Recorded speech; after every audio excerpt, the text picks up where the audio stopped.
Divide the city, what are the needs, we respond to them. The CSJs go out to the people who are on the margins and help to try to bring them into the circle. We're all connected. Nobody's on the outside. Unifying love. We used to say unity and reconciliation,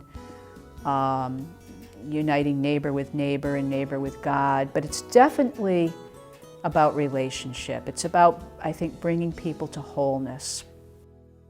Bienvenidos. Welcome to the special edition of In Search of the Divine. I'm Ann Thompson, and I'm coming to you from the city of Iquitos in the Amazon rainforest area of Peru. This year, Pope Francis has declared the Year of Consecrated Life. So we're taking this opportunity to look at the life and work of the Sisters of St. Joseph of Carondelet throughout North America and Peru.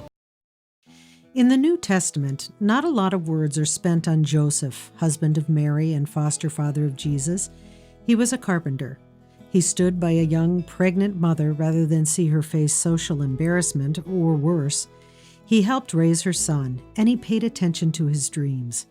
By word count, you might expect him to be a relatively minor player, but in the more than 2,000 years since he lived, the impact of his quiet, unassuming, yet supportive life has proved immeasurable.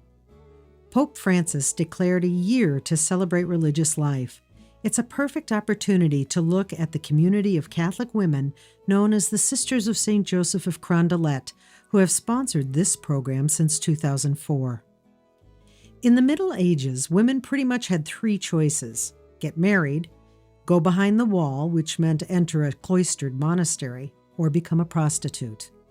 The Sisters of St. Joseph were founded at a time when something interesting was happening. This new form of religious life was bubbling up, and it was bubbling up in France in the 1600s, and women were wanting a life of community and prayer and service outside the cloister. Inspired by Joseph, a group of 6 women working with a Jesuit priest decided to try something new. They chose to pursue love of God and love of neighbor without distinction. No formal habits, just work clothes that would let them comfortably do what they could do to help, disappearing into the fabric of life, but for the good that they could do to help their dear neighbors. At day's end, they would return to a common kitchen where they would share their experiences and their hearts. I like to think about those first women in the kitchen in Le Puy. This call to serve the dear neighbor,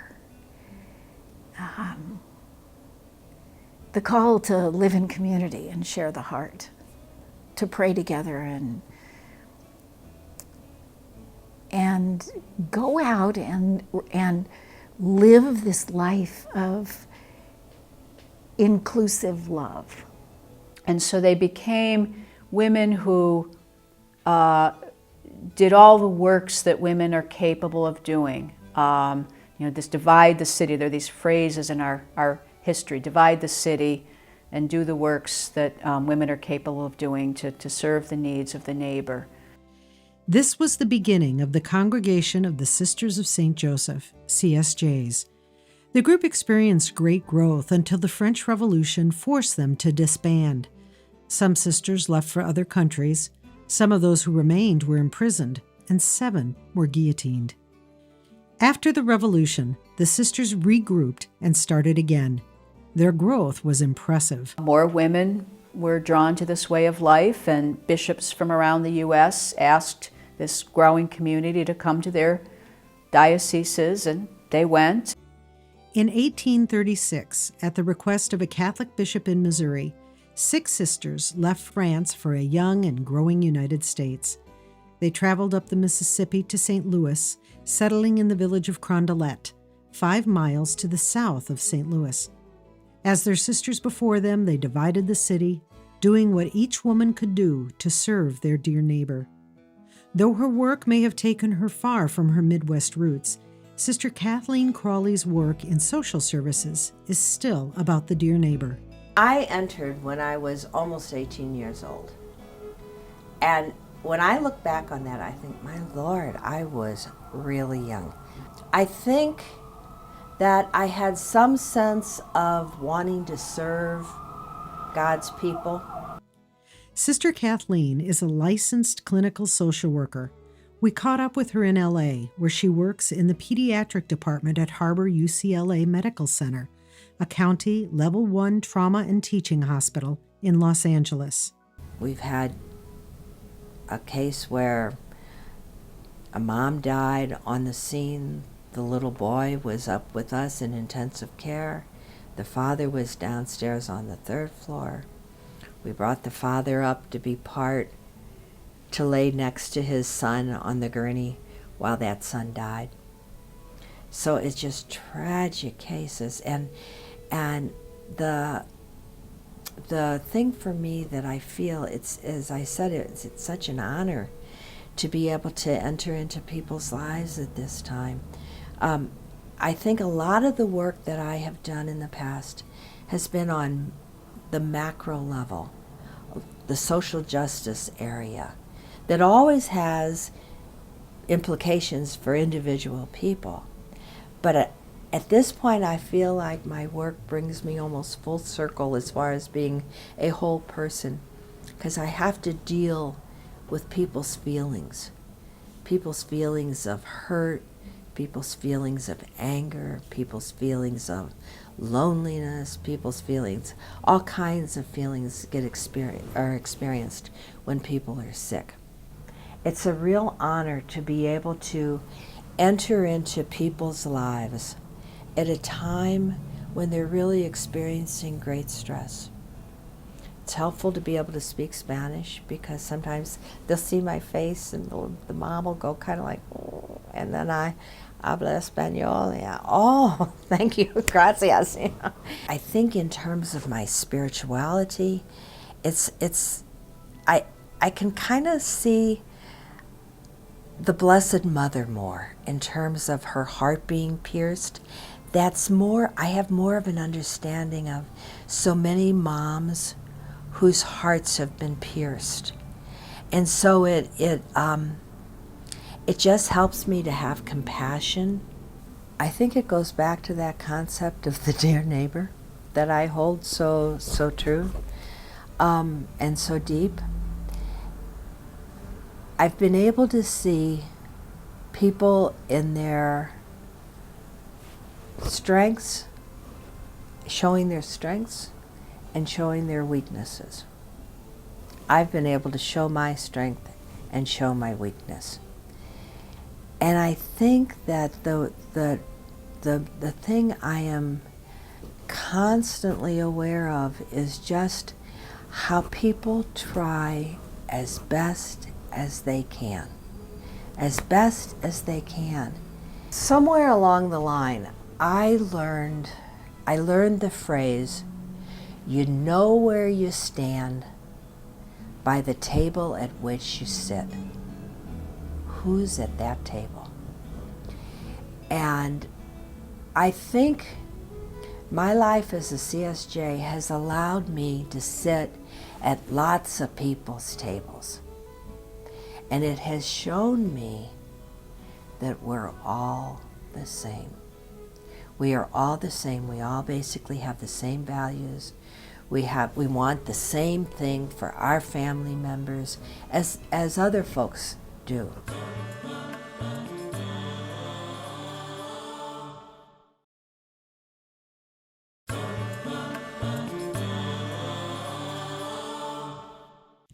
In 1851, another Catholic bishop invited the CSJs to his new diocese in St. Paul, Minnesota.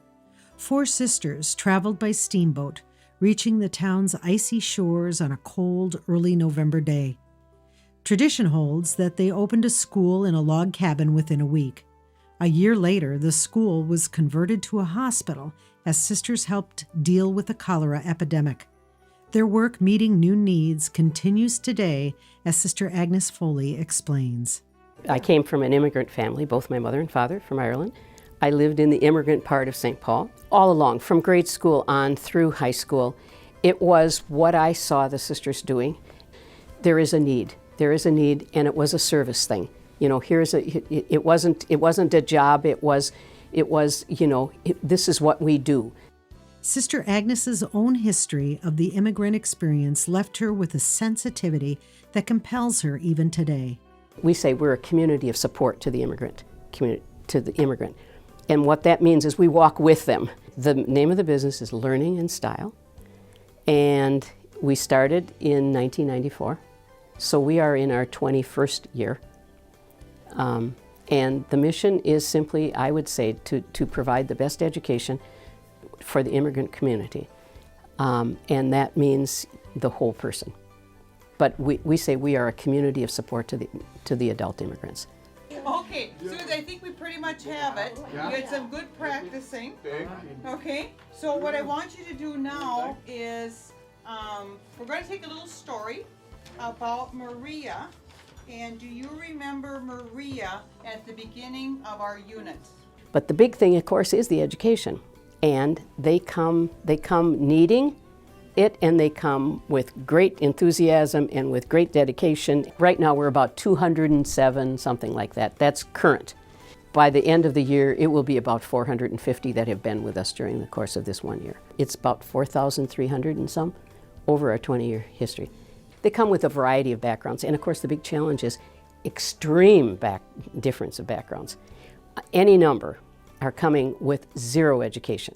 I think a perfect example was this one woman held up a pencil, and she said, "Before I came here, I didn't know what this was."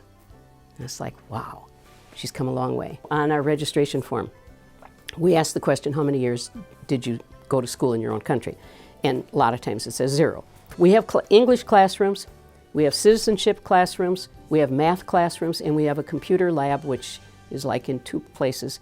We even do something with health as well, health education. And then there's the children's room, which is, that's the heaven here. It's only for those who have, the parent has to be in the building. And the garage is where the collections of, it's mainly clothing and some household items. For many immigrants, cold is a foreign concept, yet clothing in a frigid Minnesota winter is a matter of survival. You can imagine if you've just come from Africa in the equator, you don't have boots and coats and hats and whatever. For Sister Agnes, like so many other CSJs, caring for the dear neighbor has become a way of life. There were 2 Somali women that were talking with each other, and one of them was new and one had been here for a while, and one said, how come they're so nice to us? How come, and they seem to be nice to everybody? And the other woman answered, she said, oh, they have to, it's their religion.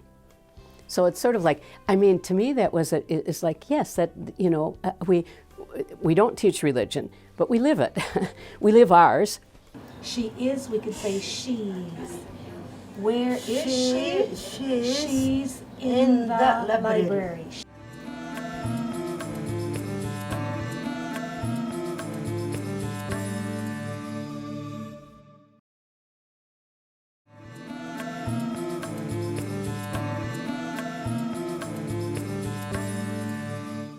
A pastor in Albany, New York, was so committed to having the CSJs come to his area that he bought them a house.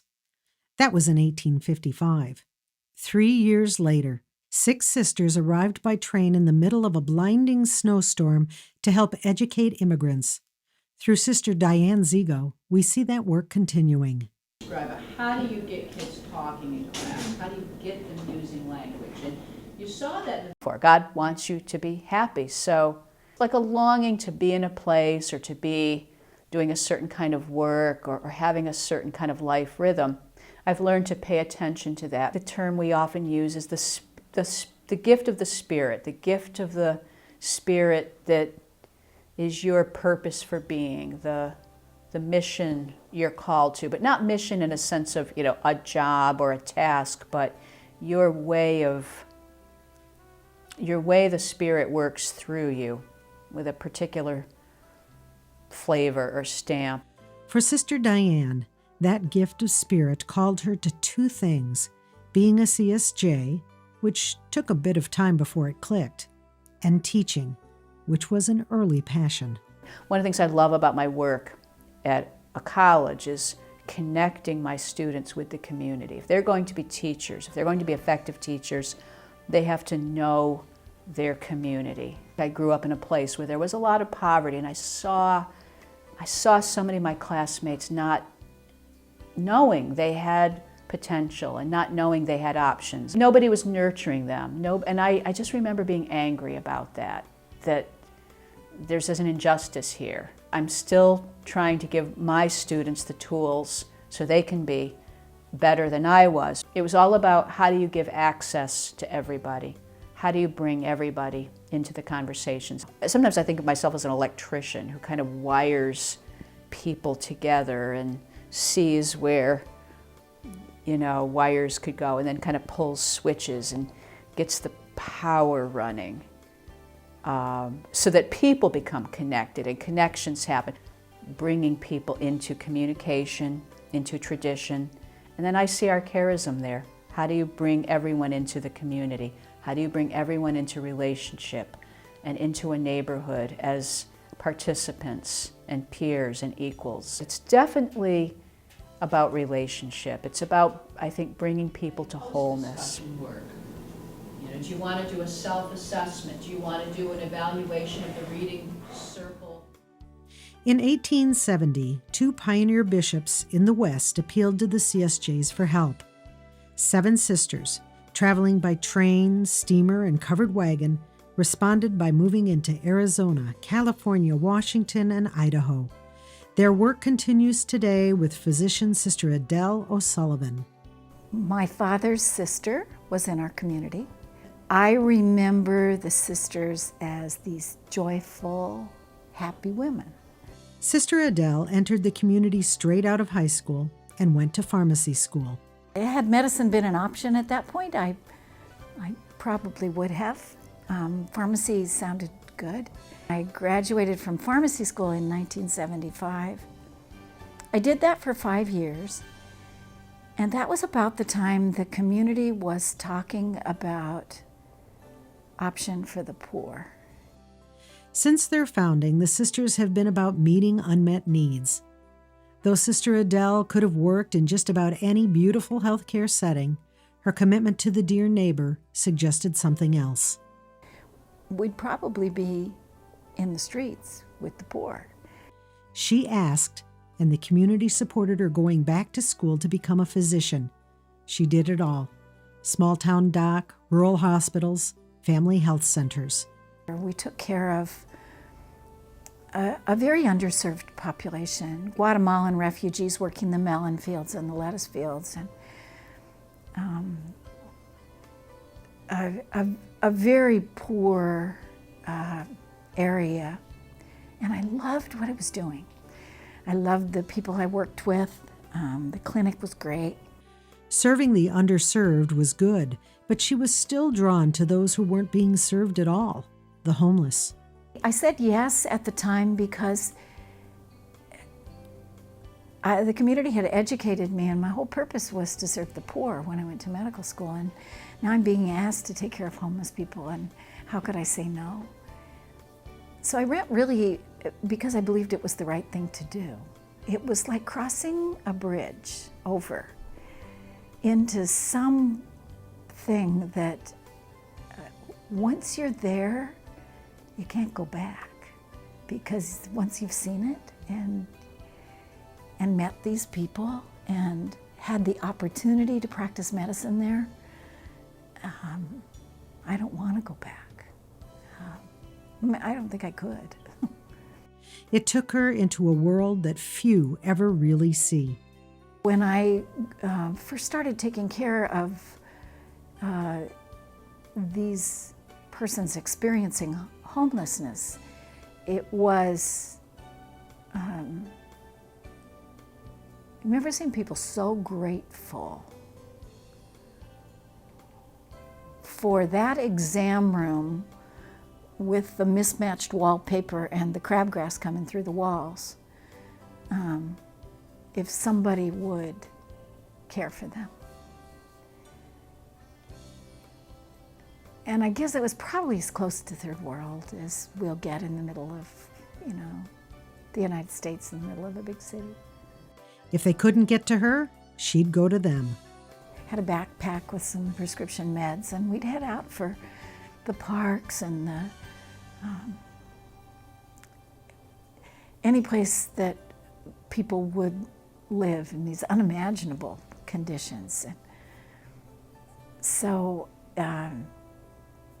those were the years of really becoming acquainted with this kind of mystery population of people with no homes. The more she saw, the more she knew there was a big problem that needed to be addressed. And what I learned was Phoenix was the largest city in the United States at that time that didn't have organized services for sick, homeless people to receive care and to have a clean and dignified place to go. Traditional CSJ web of relationships form, and the community said we can do something about this. So it took about 10 years. I started Circle the City under the umbrella of the Sisters of St. Joseph. Circle the City is a 24/7, 50-bed medical respite center providing homeless men and women a time and place to heal after they are discharged from local hospitals. You know, we talk about 3 homes. So there's a roof over your head. That's the first home, and that's pretty easy. The second home is that so many of these people are completely isolated. No significant relationships, families out of the picture. And we, the people who staff Circle the City, become family, becomes a community. Very much like the community that we know and love. This is community for them. And then the third home is the civic, the local community that does not recognize this population. And so what's happened is we are surrounded by the support of the community. Everything from people who say, I can teach chair yoga. Somebody else says, I can lead AA. We have the Phoenix Symphony coming in and playing twice a month in the building. It's like the community comes into them and there's no longer that barrier.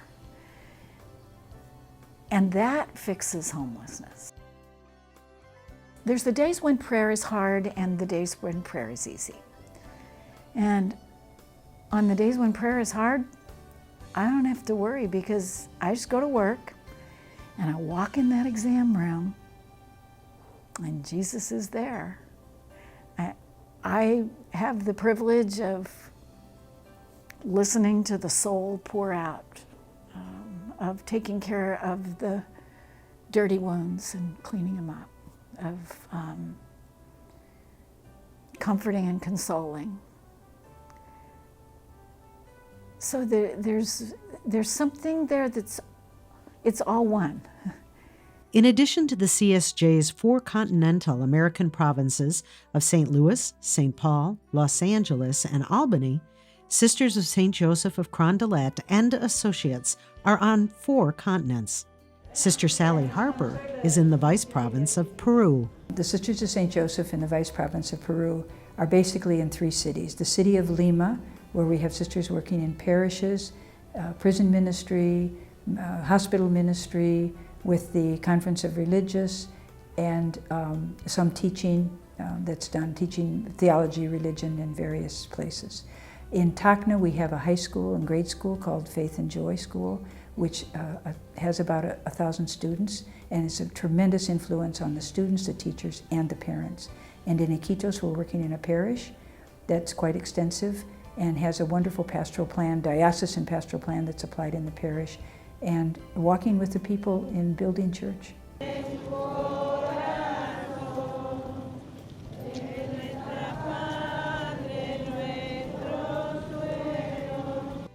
We'll learn more about the sisters' work in Peru in the next edition of In Search of the Divine.